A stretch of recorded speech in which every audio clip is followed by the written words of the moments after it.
Hi mga ka-love, good morning! So, meron po kaming good news po sa inyo na isasabihin. Ako lang pala kasi wala dito si Francis. Si Francis is nasa fish pan po siya. Dinala niya po doon yung pagkain po ng aming mga tilapia at sa mga magtatanong kung kailan ba. So, this coming April po, siguro mga first week or second week po mga ka-love na mag-harvest kami. Kaya maraming salamat kay Sir Tom kasi kung hindi siya nagbigay mga kalab, siguro na-harvest na po yung unang naano namin sa fish pan namin, di ba? Kaya buti na lang, Sir Tom, maraming salamat po. Maraming salamat po talaga. So, ngayon na mga kalab ay di talaga kami pinabayaan ng Panginoon. Kasi mga kalab, kung isa ka talaga sa yung higpit yung paniniwala mo sa Panginoon, 'di ba? Tapos syempre kung ano yung mga hinihiling mo tapos ginagawa mo. Tapos syempre ikaw kung ginagawa ka rin sa buhay, syempre tutulungan ka talaga ni Papa God na hindi ka hahayaan na panay trabaho ka na lang diyan tapos di ka tutulungan talaga. Kagaya din po 'yun ang ginagawa namin ngayon mga kalab na talagang nagsipag talaga kami para po syempre maabot yung magandang buhay namin ni Francis. At 'yun, maraming salamat Lord kasi babalik na kami sa pag-a-upload po dito sa YouTube. Tadaan! Kasi nga po, 'di ba, last month mga kalab, siguro mga January atin nag-upload ako. Kasi nga 'di ba, sabi ko sa inyo doon na yung aming nag-submit kami ng new tax na-decline po siya kasi nga iba daw po yung account name ko sa mga na-submit ko na mga file, ganun siya. So, kaya pala siya na-decline mga kalab dahil yung nalagay ko po doon na yung nasubmit ko po doon na ID ay yung na-fill up ko po doon sa yung postal ID ko ba, tapos nag-expire na ko siya 2022 siya mga kalab. Ang nasubmit ko kasi doon na ID ay yung aking driver license po. Kasi yung address kasi sa driver license ko po is dito siya nakalagay. Tapos doon sa na-expire ko po na postal ID ay doon po sa lugar po ng mama ko. Yes, doon. Tapos yun nga, nasubmit ko po yung ID ko na yung driver license. Hindi siya nag-processing man lang or hindi talaga siya na-click. Parang ganyan. 'Di ba? So, nung na-submit ko na po yung isang ID kung mga kalab, pero expire na po siya mga kalab, hindi pa siya na-renew. Ayun, tumpak na-approve na po siya. Kasi mga kalab, nag-worry talaga ako. Hindi naman din sa pagiging hindi makontento. Actually, lahat tayo hindi talaga tayo nakukontento, kaya wag lang sanang iba to sa akin na hindi nakukontento kasi tayong lahat dito sa mundo, syempre makasalanan din naman tayo lahat, di ba? Kaya wag na lang po tayong magsabi ng mga kung anong lalo na kung ikaw mismo nagbash sa akin, hindi mo po ako nakikilala sa personal, kailangan mo talaga akong kilalanin sa personal, di ba? Lalo na kung bago ka pa, kung nagkakilala tayo, syempre wag naman ganun. Di ba? Kasi kung alam nyo lang talaga mga kalab. But anyways mga kalab, sobrang happy ko kasi na-approve na po siya. So ayan po yung screenshot. So hindi po yan gawa-gawa, wala pong eme yan. Totoo po talaga yan na talagang hindi talaga mapigilan talaga yung nabalaka jud kog maayo kay Ginoo ko, grabe jud kay kakapoy kay mag-YouTube ya, di ba nya mao lang na ana. So yun po yung valid reason po kung bakit po nag-stop talaga kaming mag-vlog. Kasi nababawasan ng 30%. Alam niyo naman po dito sa YouTube, hindi na po siya gaano kalakihan po. Tapos mababawasan pa siya, onti na lang. So talagang dumidiskarte din kami. Sobrang dami nang nagalit pero wala akong magagawa kasi sa inyo po yan. Pray lang po talaga natin na wag din po kayong ng ibang tao or sa kapitbahay nyo, ganyan. Kasi, bakla, basta yun. Kaya sobrang happy ko mga kalab. Ngayon po ay back to normal na po yung aming tax po at yes, aasahan nyo na pong babalik na po kami dito sa YouTube at yan. Pero yun nga mga kalab, maraming salamat po sa lahat po ng mga nagsuporta sa walang sawa. Grabe, di talaga kayo papabayaan ng lahat, Panginoon. Kasi basta once na tumulong ka sa pamilya mo, syempre di mo na kailangan kung ano yung natulong mo, ano yung ganyan, di ba? Hindi lang puro sa salita. At syempre mga kalab, meron din po akong matatawag ba yung reaction video? Yes, sa CCTV mga kalab, kahapon kasi siya, naging okay kasi siya kahapon nang biglang may nag-email po sa amin na approve na daw po. Yes, yung screenshot po andyan po talaga na approve na daw, ganyan. So sobrang happy ko talaga mga kalab at Grabe, thank you Lord kasi hindi nyo mo talaga pinamaya. Grabe, dasal at dasal lang talaga yung ginawa namin. Grabe talaga si Lord, oy, mag-ano talaga kasi kung magsipag ka, itutulungan ka talaga ng Panginoon. 'Di ba? So, yun siya mga ka-love at aasahan nyo po na mag-a-upload na po kami.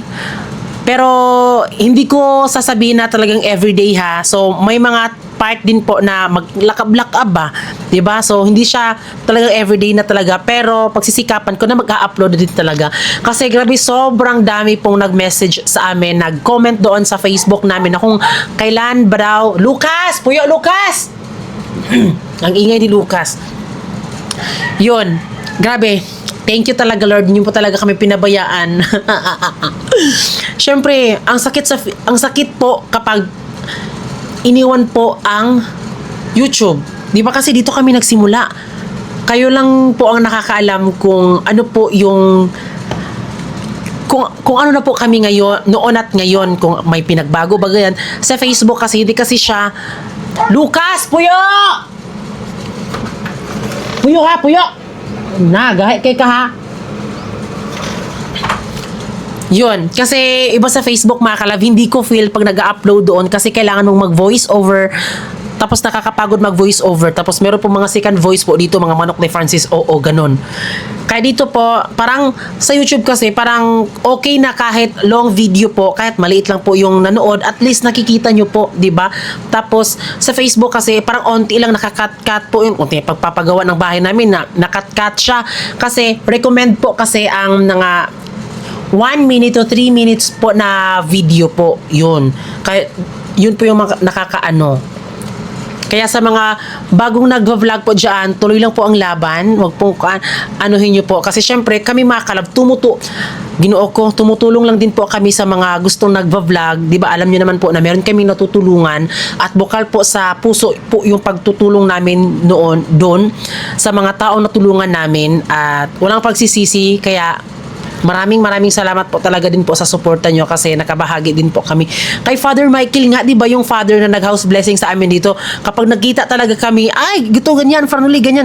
Kahit nga, pag mag-wedding po, bawal po, di ba, dito yung mga same-sex marriage po dito. Pero siya, dahil sa sobrang saya niya, sa pinakita namin kabutihan sa kanya, nagsabi talaga si Father na, ako yung magpapakasal sa inyo, parang ganyan, pero alam ko naman po talaga na parang joke lang din po, parang bunga lang din po ng kasiyahan din ni Father. Okay, nagkakita din kami ni Father Michael, ay grabe naman yan, sobrang saya talaga namin ni Francis pag nakikita talaga kami, para talaga magbarkada na sobrang asan ba, yun, ang layo nang naabot natin. Di ba kasi siya nag 8 minutes na ba? Kasi dito kasi mga kalab sa YouTube, dapat makatungtong siya ng 8 minutes. Meron na po yung ads. Pero pag sa mga, ewan ko lang ngayon mga kalab kasi medyo ang tagal na po na hindi na po talaga ako nagka-update po. Yan. Tapos alam niyo po mga kalab, dito po sa dollar, kapag nakaabot po siya ng $100, di namin niya na-withdraw. Kasi babawasan niya ng 30%. Ayan. 'Di ba? So, yun. Pasalamat ako mga kalab kasi naging okay na po siya. Ay, kasi ako lang din po mismo po ang gumawa lang din po niyan. Parang nawala na talaga ako ng gana mga kalab. Kaya yun, sabi ko, parang grabe, hindi talaga parang nakokonsensya talaga ako sa mga nag-comment doon na sana wag nyo naman po iwan po yung YouTube. Hindi po talaga namin iiwanan yung YouTube namin. Nagpahinga lang talaga kami dahil sobrang grabe na talaga, grabe yung struggle namin dito sa YouTube po. Buti na lang talaga mga kalab, di kami naka doon na kailangan pa namin pumunta doon para magbayad. Kasi yung nag-retrieve po sa namin is, alam ko na sobrang busy din niya po. Kaya hindi kami nakapag I'm sure malalakihan pa kami ng bayad doon. Tapos din po kami doon kay Jungjung Vlog. Kaya maraming salamat Jungjung Vlog. Nag-recommend din po siya mga kalab. Tapos may binigay naman po siya sa akin. Tapos syempre nasabi ko na parang ang hirap na talagang magtiwala kung saan ibigay ito, ganyan. Kaya pinagsikapan ko talaga mga kalab. Nag-open pa talaga ako ng ibang mga para lang maano. Pero sa awa ng Diyos, kahapon lang talaga mga kalab, wala sa plano, na-try ko talagang i-submit po yung ID ko talaga. Kaya yun, grabe, yun lang pala ang solusyon. Ay, Ginoo ko. Kaya ayun, maraming salamat talaga sa suporta nyo na ako talaga din mismo ang maghanap ng paraan kung ano na ang dapat gawin. Nag-submit lang talaga ng ano mga ganyan, mga kenemesus. Oh, grabe naman yan. So yun. At siguro hanggang dito lang muna mga ka-love, no? At mag-a-upload pa din naman po ako dito, then syempre sa Facebook po. Kaya sana po wag nang daming bash po, 'di ba? Kasi iniisip ko kasi pag nagbabash, dapat yun din po siguro yung way na para mas maging matatag tayo. 'Di ba? Meron din kasi ako mga solid bashers diyan na talagang ewan ko kung bakit sobrang laki ng galit nila sa akin, hindi pa nila ako nakikilala sa personal. Ay, Ginoo ko, bakit mo naman kasi ganyan? Ay, Ginoo ko. Pero anyways, mga kalab, okay lang yan mga kalab. Uy, di ba sabi ko nga sa inyo, okay lang na lumaki ang puwet, wag lang ang ulo. Pero yun mga kalab, maraming salamat po sa suporta nyo. Tanging solid family lang po talaga ang nakakaintindi, nakakaunawa, at syempre nagmamahal sa amin. Salamat po talaga sa lahat po ng mga blessing, Lord. So bye mga kalab!